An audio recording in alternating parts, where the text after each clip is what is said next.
why are you even here? Nobody asked you to come." He said it loud enough for every single person in that room to hear. The table went quiet. Forks stopped moving. My dad looked down at his plate, and I just stood there, still holding the gift bag I had carried through 2 airports. "My name is Emily Carter. I'm 34 years old. I live 700 miles away from the town I grew up in a small apartment where the rent is manageable and the Wi-Fi is fast enough for the work I do. I'm a freelance graphic designer, not the glamorous kind you see in commercials, the kind who eats cereal for dinner before a deadline and celebrates finishing a big project by buying better coffee. I left home when I was 22, not because of one dramatic fight. It was quieter than that. I just slowly understood that no matter how much I achieved, the spotlight in our family pointed somewhere else. It pointed at my younger brother, Ryan. Ryan, who could sneeze and receive applause. Ryan, who was praised for grades I had matched, for decisions I had made first, for the simple fact of being Ryan. So I left. I built something small but real. I paid my own bills, made my own choices, and tried not to need anything from people who had made it clear they weren't paying attention anyway. I wasn't wealthy, I wasn't flashy, but I had something they didn't expect. I just didn't know they were about to remind me of that. When I heard about Dad's 60th birthday, I felt something open up in my chest. 60 is a real number. It feels like a moment that demands you show up. I looked at my account balance, checked flight prices 3 times before buying, and booked a ticket. I didn't tell anyone I was coming. I wanted it to be a surprise. I thought that was the kind of thing families liked. If you've ever poured yourself back into a place that once made you feel small just because you hoped something had changed, then you already know what I was walking into. If you've ever been underestimated because of where you came from or who you didn't become, this story is for you. Subscribe and drop your story in the comments. And if this hits close to home, hit like or hype so others like us can find it. The restaurant was one of those mid-range Italian places with fake handles and red tablecloths. I could hear the party before I found the private dining room. Voices, laughter, the clink of glasses. I smoothed my jacket, took a breath, and walked in smiling. Nobody smiled back. The room held maybe 20 people. Cousins I recognized, my parents' old friends, some faces from Ryan's work, I guessed. They looked at me the way people look at someone who walks into the wrong meeting room, confused, uncomfortable, waiting for someone else to handle it. Ryan was the first to speak. "Emily," he tilted his head. "Nobody told you about this?" "Told me what?" "This was just for close family." He smiled when he said it, that particular smile that means the opposite of friendly. "I am family," I said. "Yeah, of course." He shrugged and looked away, already done with me. Around the table, cousins exchanged glances. I scanned the room for an empty chair. There wasn't one. Not a single seat had been saved for me. My dad finally looked up. He didn't cross the room, didn't stand. He said quietly and without meeting my eyes, "Emily, you should have called first." That landed harder than Ryan's comment, because Ryan was always Ryan, but that was my dad. Ryan filled the silence quickly, the way he always did, the way people do when silence might let the truth breathe too long. He started talking about my job, doing the voice people use when they're pretending to be curious, but actually performing. "So you're still doing the freelance thing? No office? No team?" Before I could answer, a waitress approached and asked where to seat me. Ryan gestured toward the far end of the room. "Maybe at the kids' table," he said. A few people laughed, not everyone, but enough. I did not cry. I want to be specific about that because it matters. I stood in that room with my gift bag in my hand, and I did not cry.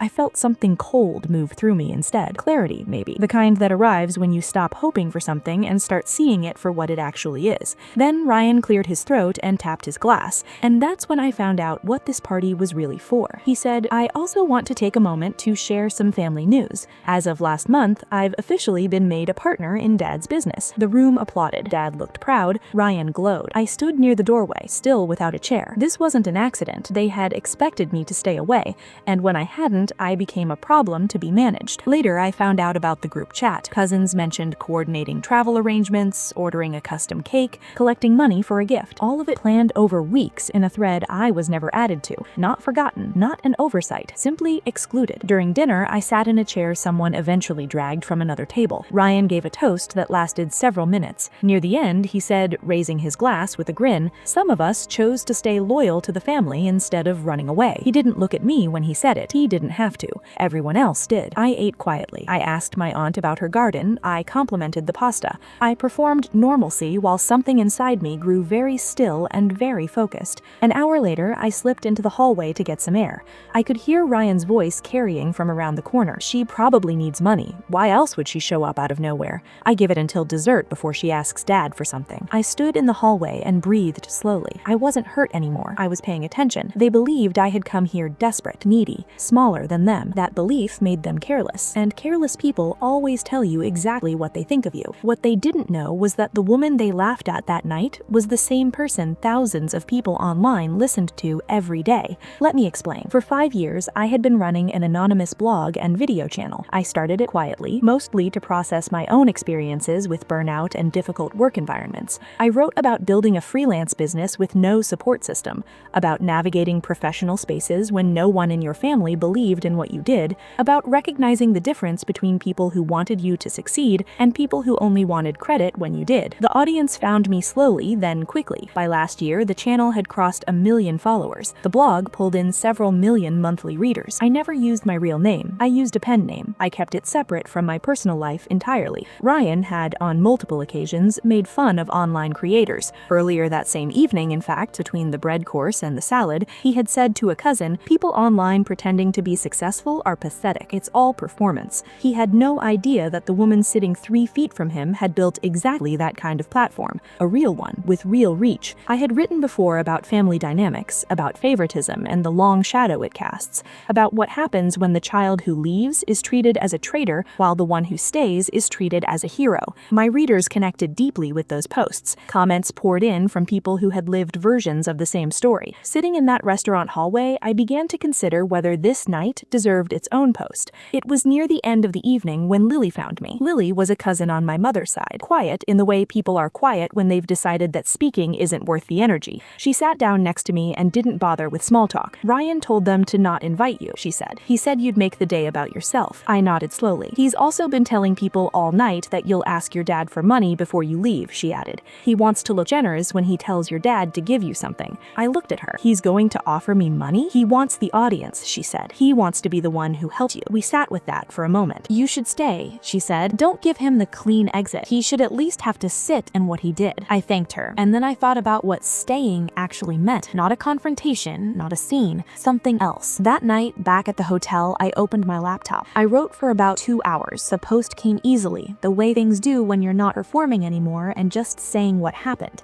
I titled it, "The Night My Family Asked Why I Was Even There." I described the birthday party in detail, the missing chair, the toast, the hallway conversation, the group chat I had never been added to. I described the dynamic I had grown up in, the pattern of one child being celebrated while another was managed. I didn't use real names. I used stand-ins, but the emotional truth was exact. I scheduled it to publish at 7 a.m. and went to sleep. By 9 a.m., I had more than 4,000 messages. By noon, the post had been shared across 3 different communities I hadn't even known were reading my work. Freelancers, adult children of difficult families, people who had left home and spent years wondering if they had made the right choice. By that evening, it had been read by hundreds of thousands of people. Someone from my hometown recognized enough of the details, not names, but geography, a restaurant, a family business, a dynamic that locals knew. The post spread locally in a way I hadn't planned for. Ryan called me at 7:43 p.m. He did not begin with hello. "You need to take that down," he said. "Do you understand what you're doing to this family?" I told the truth. I said, "You made us look terrible." "Ryan," I said, "I didn't make anything up. I just told the truth." There was a long pause. "How many people have read this?" I didn't answer that question. I didn't need to. He had figured out sometime between the morning and that evening that the anonymous blogger his relatives had been forwarding around for 2 years was his sister, the same sister he had seated at the kids' table, the same one he had told the room was probably there to beg for money. The calls and messages came in through the night. A cousin who had laughed at the seating joke, an uncle who had applauded Ryan's toast, my mother asking if I really had to do this publicly. My dad did not call. I kept the post up. I removed the specific details that could identify individuals. The story remained. The truth of it remained. I flew home 2 days later. The following weeks were quieter than I expected. My audience had grown again. New readers had found the channel through the post. Brands that had been slow to respond to partnership requests suddenly had availability. The work expanded. Ryan's name in certain family conversations no longer carried the same uncomplicated weight. People who had watched that evening began privately to reconsider what they had witnessed. Not because I had argued with anyone, I hadn't. Because the truth, once it's been said clearly in front of enough people, is very hard to unsay. I stopped waiting for my family to understand the life I had built. That wanting had cost me a lot of quiet years. It had sent me 700 miles back to a room where there was no chair for me. I had spent years needing them to see my worth, and somewhere along the way, without me noticing, thousands of strangers already had. I think about that night sometimes, not with bitterness, with something closer to gratitude. gratitude for what it finally made clear. I didn't go back for approval. I had stopped needing it long before I realized I had. Have you ever been made to feel like you didn't belong in your own family? Like showing up was somehow already a mistake? Tell me in the comments. I read every single one. Subscribe if this community feels like somewhere you should be, and click hype to help this story find the person out there who needs to hear it tonight. Did this story hit close to home? Like the video and share your thoughts below.